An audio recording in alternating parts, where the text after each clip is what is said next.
a lot of people in India are very disconnected from the coast. A lot of people don't swim, don't access the sea very much. It's sort of this large, ominous body of water that we don't really know much about.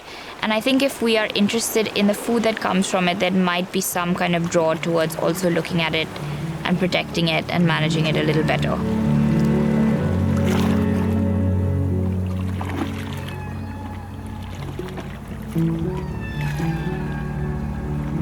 I guess work and life is so interlinked, and that's why it makes so much sense. And I just really enjoy tide pools and seaweed, and I get excited about it. And it's been so many years now, I thought I would be bored of it, but I'm excited about it every single time.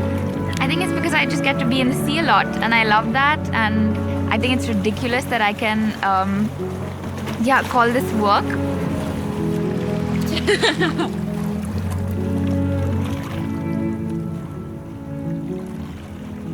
The coast is sort of this space where the land meets the sea, and I think in most spaces of like an edge, there's high biodiversity.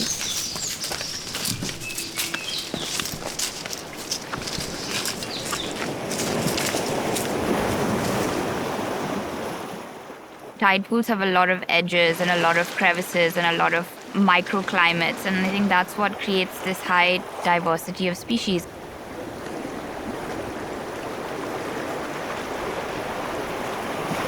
So let's do a harvest? Let's do it. Okay. You get the bag? Yeah.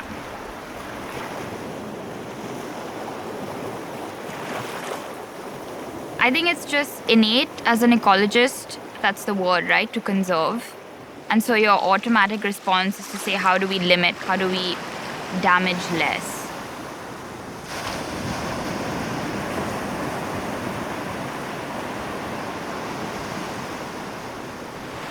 Oh, this one is different.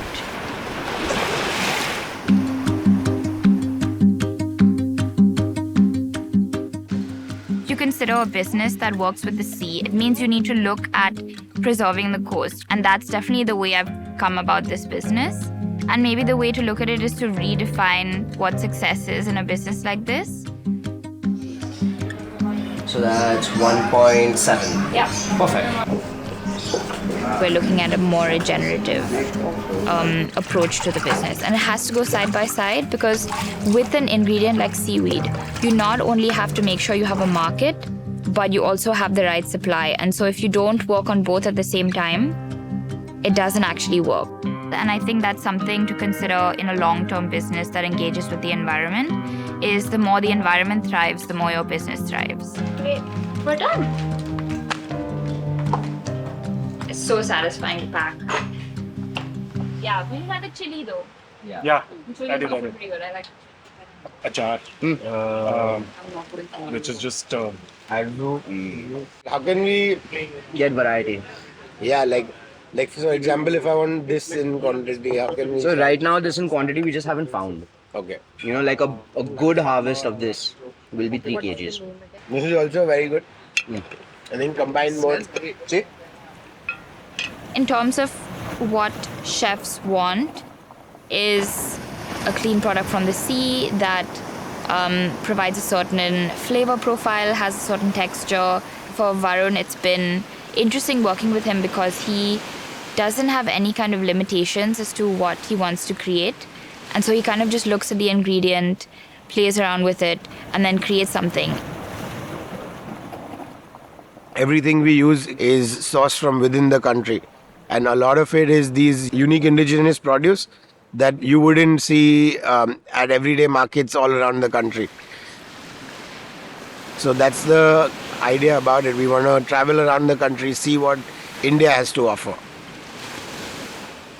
The more we talk to chefs about seaweed, the more it's portrayed as this exclusive ingredient, which works well in terms of us selling an expensive product. I'm saying that the way you make it accessible is by raising the living standards of the people who could then go out and buy that. Sounds utopic, but Yeah, sure, it all does, right? it's sort of a doubt that I have and an apprehension that I have as well, which is that you're creating this incredibly bougie, expensive product.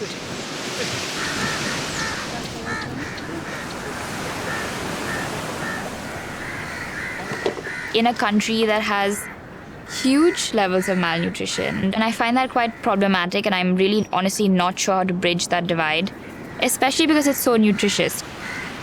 Yes, Kutta? Yeah, counts like. Yeah, it's fun. Yeah, no.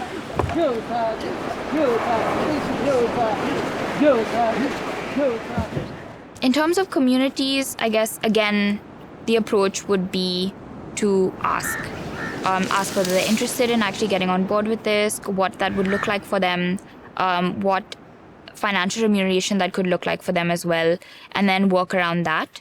But for now, because we're so small and we're just setting up, it's really to design a system that works. 4 and 5, 6 something. 5.5, 6. Yeah. This will fit. Yeah, it's okay. Yeah. And I think that's something that I've learned from other people's experiences that goes really badly, where you get someone on board and then the project doesn't work out as you'd like it to, and then you tend to lose trust. And so what we're doing right now is figuring out the various ways in which it could work, and then eventually look at getting more people on board to grow it.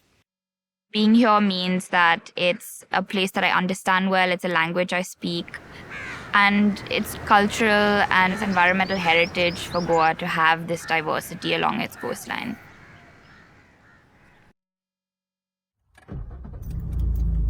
They get a lot of people to grow Goa-based, and then because the seed is basically the same seed that they're like promoting, so it's not genetically very diverse, it gets a disease at some point and then stops growing. And it's like any other fishery sector that goes bust, it's like you're left with debt. Yeah.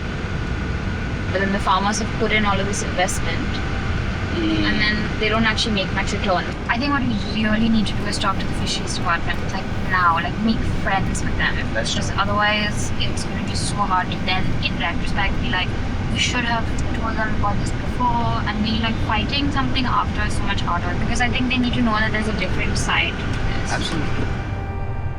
I've been working in Goa for a while, and so I'm really, I would say, protective of these ecosystems. India has promoted a certain species of seaweed called Kappa-ficus, and it's a species that isn't from our coastline, and I feel like because we have such a high diversity of seaweed, I would like to start native seaweed farming.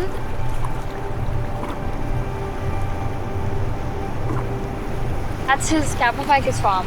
Okay, let's go have a chat. I don't know if they'd be cool with you filming, but we should have a chat. That'll be nice.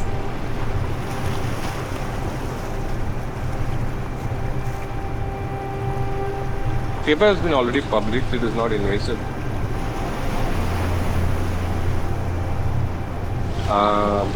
They're doing it.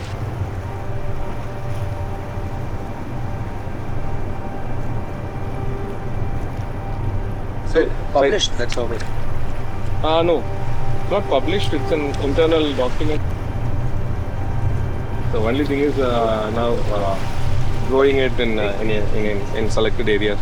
I can see a lot of villages there, and you don't have even road access, but still there are some raft which has been put up for seeding. Good to know. And someone coming in and telling me that, like, I'm sorry, but we've done the study and yes, we decided, but we're not going to have stakeholder involved.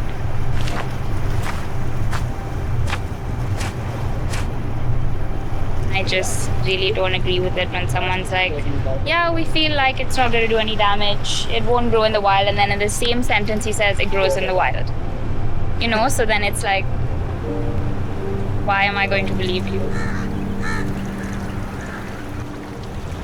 Yeah.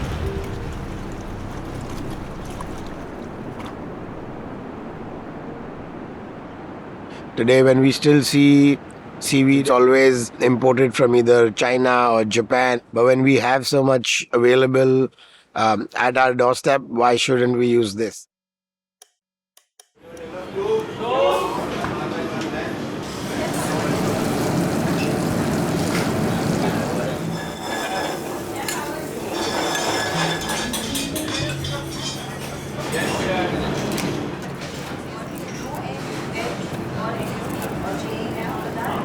We lightly fry it, so it almost gets like a crackling spinach kind of texture, and we do like a bhel, which is inspired by Indian street food, but with the texture of seaweed, and it has a little like sea and salty flavor to it. In my mind, what makes a good ingredient is you see every aspect of it. Flavor is obviously the most important. Also, the story of where it's growing, of how the locals would use it. There's a lot of things, and when everything works out, I think that's the best ingredient.